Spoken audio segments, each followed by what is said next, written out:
Who's your quarterback this week? We'll have DeVito and Barkley. In that order? In that order.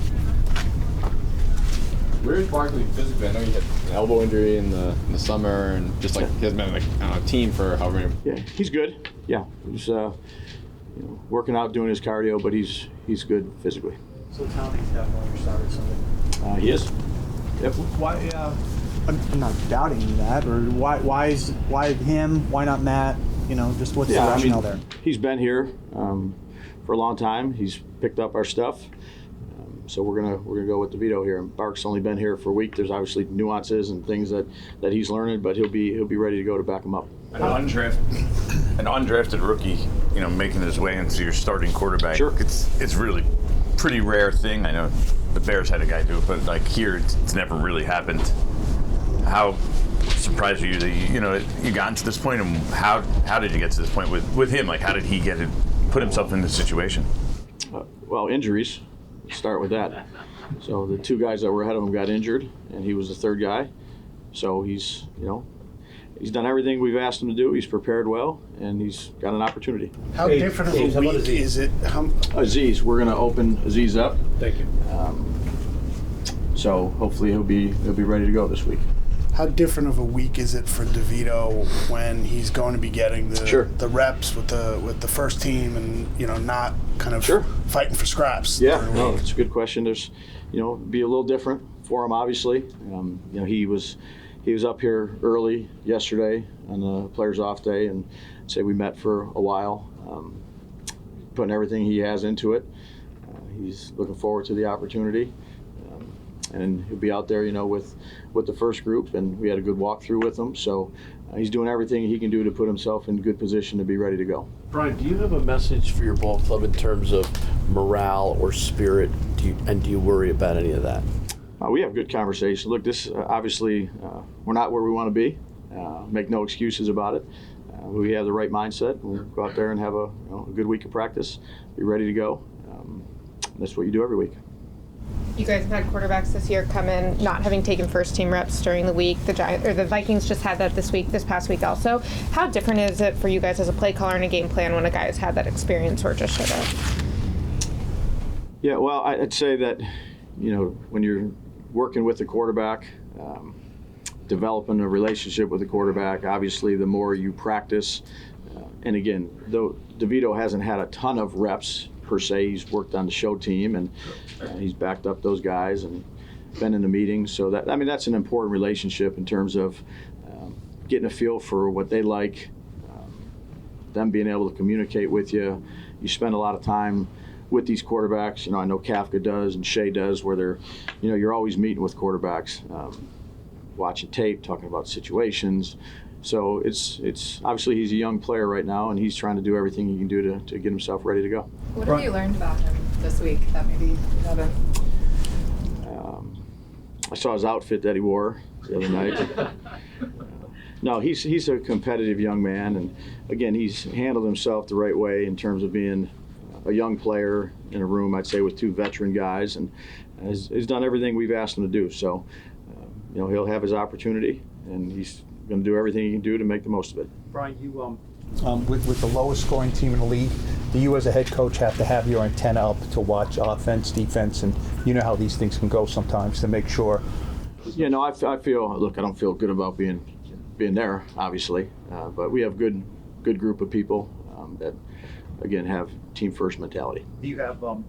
You've been around a while. Can that fracture? You have to make sure it doesn't. That kind of thing. Have you seen it? Yeah, I think you lead, and you lead the way you need to lead. And I have a lot of confidence in our group of players in terms of men and how they respond to things. And that's it's just the nature of this business. Sometimes it's high, sometimes it's low. Obviously, we want to be much better than we've been, but we have the right mindset. Brian, when you meet with your offensive coaches, sure, and you have a quarterback making his first start, and you're facing a team that had 7 sacks and 12 pressures, do you sit there and say, we got to protect this guy? Yeah, you always say that. Yeah, every team you play, but obviously this is a very good pass rush team, and you have to play the game the way you think you need to play it in terms of limiting some of those things. But it's again, they're a heck of a football team. He is I would say he's not great. I'd put him in the week-to-week category. I'm not going to say he's definitely not going to make it, but I'd say he's probably more week-to-week than day-to-day, Dan. Evan Neal. Just Adore after someone practice that. Anybody else? He won't. Yeah, just Adore and Deion Jackson, they're both in the concussion protocol. And then Evan, those three. Brian, are there any logistics settled with where and when Daniel's surgery will be, and is he still in the building and kind of? He's in the building, but that's to be determined. Okay, but he's helping, I guess, with Tommy, and yeah, I mean, he's able to do whatever he can. Yeah, he was in the meetings today, but again, I'd say Tommy's doing everything he can do. He's been extra time with Shea, extra time with Kafka. He was up here a while yesterday, early and late. So, I think he's learned a lot, but there's a lot to put in and communicate and try to get this thing exactly right for him. Did you see stuff from him in the second half that you think he can build on? Sure. Yeah. No. Again, he hasn't played. Obviously, he's a young rookie in this league. But he definitely did some good things. And again, this will be a challenging defense on the road. One of the better defenses in the league with a lot of good players. And I think the big thing for him is let's focus on the things that he needs to do, put together a plan that we think, he can go out there and operate and execute. And he's going to do everything he can do. Did you look at any more experienced quarterbacks? Did you guys add Jacob Eason to the practice squad? Did you look at guys with any more experience? Yeah, I'd say we had conversations about a lot of guys, but Jacob came in. He was with us one time for a quick stint before, had a good workout, feel good about him. Is he here potentially to factor in this season, or is that a developmental angle signing? I'd just say he's here to help us right now where we're at with regards to that position. Dave's Andrew talked the other day about, even though his rookie season, they had kind of a similar first half of his rookie season. Sure. But he talked about how important the back half of that season was for his development. Do you talk to your own young players about that, despite the way that this season's going? Yeah, I think you got to develop as the season goes on. It's a long season for young players. We talk to them about that. Not just at the back half and the beginning and the middle, because it's a much different season than they're used to coming out of college. Matt's been in this league, you've spent time with him, but how do you gauge where a quarterback is? Bark? You talking about? Yeah, sorry. How do you gauge where a quarterback is when they come in the building relative to what they can do on game day? Well, again, I have some experience with Matt. Shea does as well. There's obviously some of the things that we do that are similar to what he's been used to. He's done this a long time. He's played on a lot of different teams. He's been through this part of the program, so he's a pro. He's picking it up. And then if he happened to play, we do the things that we think Matt can do well. Dave's, yeah. Flip it to the other side of the ball. Sure. Michael McFadden seems to have elevated. Yeah. His game seems to have elevated the last 3-4 games. Sure. What are some of the reasons you attribute that to? Yeah. Again, I said this earlier. I don't know when it was early in the season, but he played pretty much all last year for the most part. Developed throughout the year. Is smart. Is fast. Is instinctive. Has good toughness. I think Bobby coming in has really helped. I think. John Eggs has done a great job with both those guys, but he's a good young player.